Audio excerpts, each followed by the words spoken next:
할렐루야. 3월 13일 월요일 새벽 기도를 시작하겠습니다. 사도신경으로 우리의 신앙을 고백하시겠습니다. 나는 전능하신 아버지 하나님 천지의 창조주를 믿습니다. 나는 그의 유일하신 아들 우리 주 예수 그리스도를 믿습니다. 그는 성령으로 잉태되어 동정녀 마리아에게서 나시고 본디오 빌라도에게 고난을 받아 십자가에 못 박혀 죽으시고 장사된 지 사흘 만에 죽은 자 가운데서 다시 살아나셨으며 하늘에 오르시어 전능하신 아버지 하나님 우편에 앉아 계시다가 거기로부터 살아있는 자와 죽은 자를 심판하러 오십니다. 나는 성령을 믿으며 거룩한 공교회와 성도의 교회와 죄를 용서받는 것과 몸의 부활과 영생을 믿습니다. 아멘. 찬송가 435장 찬양하시겠습니다. 찬송가 435장입니다.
사무엘상 22장 1절부터 10절까지 말씀입니다. 사무엘상 22장 1절부터 10절까지 말씀입니다. 다 찾으신 줄 알고 저와 여러분들이 한 절씩 교도하도록 하겠습니다. 사무엘상 22장 1절부터 10절입니다. 그러므로 다윗이 그곳을 떠나 아둘람 굴로 도망하매 그의 형제와 아버지의 온 집이 듣고 그리로 내려가서 그에게 이르렀고 빨래 나온 모든 자와 빚진 모든 자와 마음이 원통한 자가 다 그에게로 모였고 그는 그들의 우두머리가 되었는데 그와 함께한 자가 400명 가량이었다. 다윗이 거기서 모압 미스베로 가서 모압 왕에게 이르되 하나님이 나를 위하여 어떻게 하실지를 내가 알기까지 나의 부모가 나와서 당신들과 함께 있기를 청하나이다 하고 부모를 인도하여 모압 왕 앞에 나아갔더니 그들은 다윗이 요새 있을 동안에 모압 왕과 함께 있었더라. 선지자 갓이 다윗에게 이르되 너는 이 요새에 있지 말고 떠나 유대 땅으로 들어가라. 다윗이 떠나 헤레스 풀에 이르니라. 사울이 다윗과 그와 함께 있는 사람들이 나타남을 보느니라. 그때 사울이 기브아 높은 곳에서 손에 단창을 들고 에셀나무 아래 앉았고 모든 신하들은 그의 곁에 섰더니 사울이 곁에 선 신하들에게 이르되 너희 베냐민 사람들아 들으라. 이새의 아들이 너희에게 각기 밭과 포도주를 주며 너희를 천부장 백부장을 삼겠느냐. 너희가 다 공부하여 나를 대적하며 내 아들이 이새의 아들과 맹약하였으되 내게 고발하는 자가 하나도 없고 나를 위하여 슬퍼하거나 내 아들이 내 신하를 선동하여 오늘이라도 매복하였다가 나를 치료하는 것을 내게 알리는 자가 하나도 없도다 하니 그때 에돔 사람 도액이 사울의 신하 중에 섰더니 대답하여 이르되 이새의 아들인 노베 와서 아히두베 아들 아히멜렉이 이른 것을 내가 보았는데 아히멜렉이 그를 위하여 여호와께 묻고 그에게 음식도 주고 블레셋 사람 골리앗의 칼도 주더이다. 아멘. 할렐루야. 오늘 또 새로운 한 주, 새로운 하루가 시작되었습니다. 우리 주님 주시는 은혜와 평강이 가득하시길 축복합니다. 어제 비 오고 오늘까지는 좀 꽃샘추위 같아요. 그래서 어른들은 또 날씨가 이렇게 급변하면 이렇게 건강 특별히 조심하셔야 됩니다. 오늘 말씀에 보면 다윗이 사울을 떠나서 여기저기를 전전하죠. 심지어는 블레셋 땅 그 적지로까지 망명을 했는데 그곳에서 또 다윗을 죽이려고 하니까 다윗이 미친 척하면서 그곳을 떠나왔습니다. 오늘 이제 어디로 피하였냐면 아둘람 굴로 도망을 했는데 이제 이 아둘람 굴로 사람들이 막 모여옵니다. 먼저는 이제 그 아버지와 그 온 집, 그 형제들, 왜냐하면 지금 사울이 다윗을 쉽게 얘기하면 왕에게 반란을 일으킨다 이렇게 규정을 하고 그를 현상금을 걸었기 때문에 그 온 집이 이제 도망가야 되는 지경에 이르렀습니다. 그래서 이세 아버지와 그의 형제들 다윗에게 7형이 있었죠. 그 형제들이 다 이제 도망와서 다윗에게 이릅니다. 또 2절에 보면 환난 당한 자와 모든 자와 빚진 자 모든 자가 마음이 원통한 자가 또 다윗에게 피합니다. 그리고 다윗은 그들의 우두머리가 되었는데 그와 함께한 자가 400명 가량이었더라. 이게 이제 그 유명한 아둘람 공동체입니다. 아둘람이라는 그 굴 쪽으로 다윗이 피하였는데 사울 왕 밑에 있는 신하들 중에 이 환난 당한 자, 빚진 자, 마음이 원통한 자, 사울에게서 어떤 두렵거나 사울에게 섭섭하거나 사울에게 상처받았거나 또는 사울이 내친 사람들, 이 사람들이 400명 가량이 다윗에게 모였습니다. 근데 나중에 나오지만 이 사람들이 다 용사입니다. 이 사람들이 다 지혜자입니다.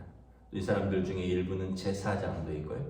그래서 결국은 제가 몇 번 말씀드렸지만 아둘람 공동체는 다윗의 섀도우 캐비넷이 됩니다. 섀도우 캐비넷은 이제 야당이 정권을 잡기 위해서 준비할 때 다 자기 안에서 뭐 누구는 법무장관, 누구는 뭐 재무장관, 누구는 총리 이렇게 정해놓거든요. 그래서 선거에서 이기면 그 사람들이 딱 들어가서 인수위원회를 꾸리고 그 사람들이 그 일을 하는 거죠. 아직은 정권을 잡지 않았지만 정권을 잡았을 때를 준비해서 이제 준비된 사람들을 부릅니다. 이 아둘람 공동체는 다윗이 쫓겨가는 동안에 사울에게서 있던 인재들이 다 다윗에게로 넘어온 겁니다. 그리고 이 사람들이 나중에 다윗 왕권에서 중요한 사람들이 되는 거죠. 결국은 이제 사울이 잃은 겁니다. 사울이 왜 사울에게서 사람이 떠났느냐? 6절에 보면 사울이 다윗과 함께하는 사람들이 뭐 이것저것에 나타났다함을 듣고 사울이 창을 들고 그리고 기브아 높은 곳에서 신하들을 모아놓고 훈계를 합니다. 사울이 곁에 선 사람들에게 이르되 너희 베냐민 사람들이라 들으라. 사울은 베냐민 출신입니다. 베냐민 지파죠. 자기 지파, 자기를 배출한, 자기를 왕으로 배출한 베냐민 사람들을 이제 모아서 이렇게 이야기를 합니다. 이새의 아들이 너희에게 밭과 포도원을 주면 너희를 천부장 백부장으로 삼겠느냐. 그러니까 이 다윗이 너희 왕이냐 이 얘기. 다윗이 너희에게 은혜를 베푸느냐. 내가 너희 왕이고 너희가 내 밑에서 뭐 장관들 하면서 그러면서 먹고 사는 거 아니냐. 그런데 어찌하여 너희가, 그러니까 다윗에게로 넘어간 사람들을 이야기하는 거죠. 너희가 다 공모하여 나를 대적하였고 심지어 내 아들 요나단이 이새의 아들과 맹약하였을 때, 아마 요나단이 다윗과 맹세하고 다윗을 살려주고 도망시켰는데 아마 이 이야기를 들은 것인지 내게 고발하는 자가 하나도 없느냐, 나를 위해서 슬퍼하는 자가 없고 심지어는 내 아들과 내 신하들이 다윗에게로 도망하였고 심지어는 어느 순간 매복했다가 나를 치려고 한다. 여러분, 왜 사울에게서 사람이 떠나고 왜 다윗에게 사람이 모이는지 알 수 있죠.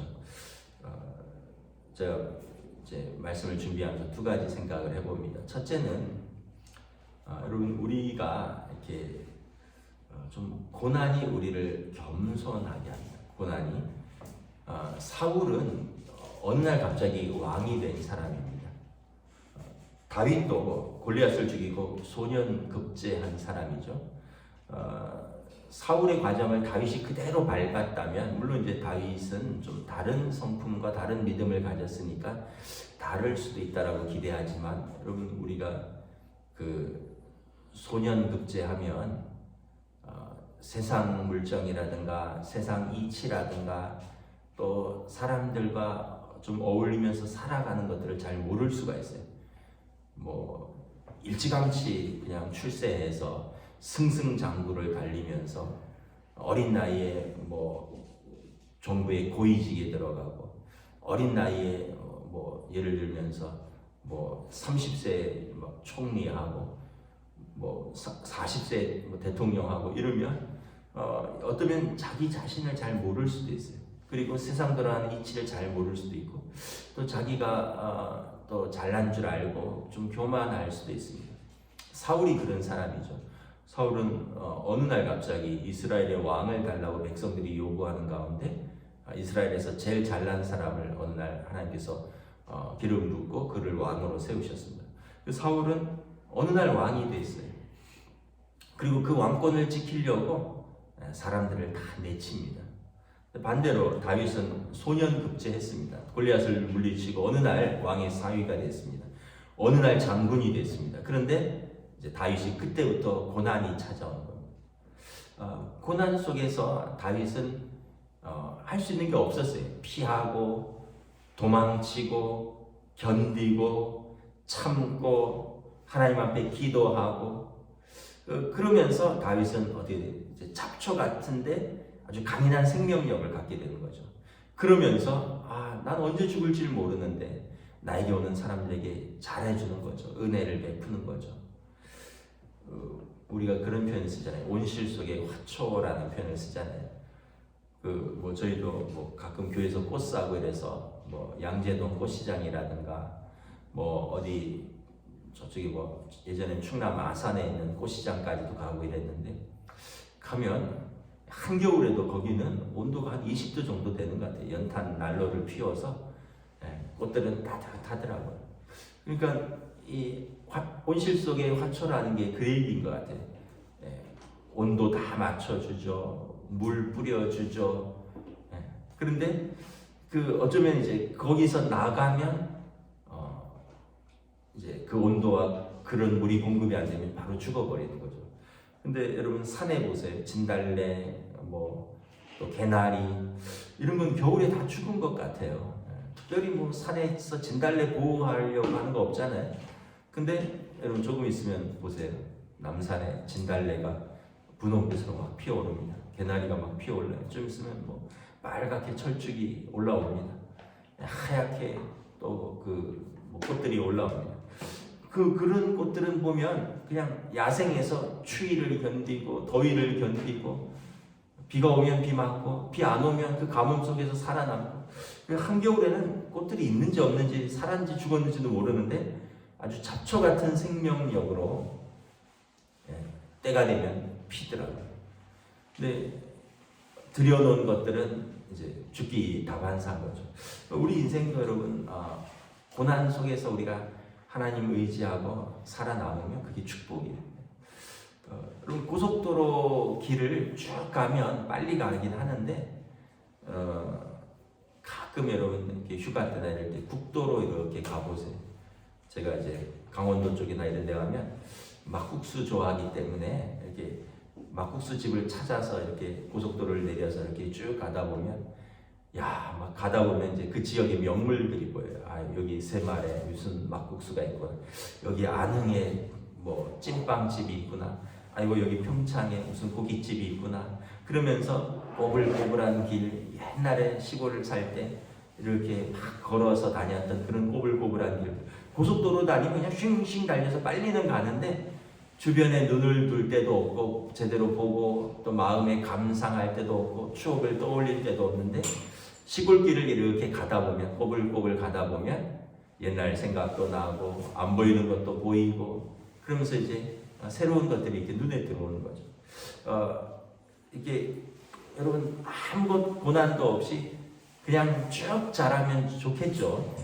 그런데 아까 말했듯이 그냥 고속도로 달리는 것처럼 고속으로 쭉 승진하는 것이 인생의 어떤 다양한 재미나 또 풍성한 것은 잊어버릴 수 있다는 거예요. 빨리는 갈 수 있는데. 그런데 때로는 돌아서 가고 때로는 비포장으로 가는 것 같고 때로는 길을 잃은 것 같고 그런데 그 과정 속에서 하나님께서 다른 것들을 보게 하시고 우리를 낮추시고 신명기에 보면 하나님께서 우리를 광야로 보내는 것은 사람이 떡으로만 사는 것이 아니라 하나님의 말씀으로 사는 것을 깨닫게 하려 하십니다.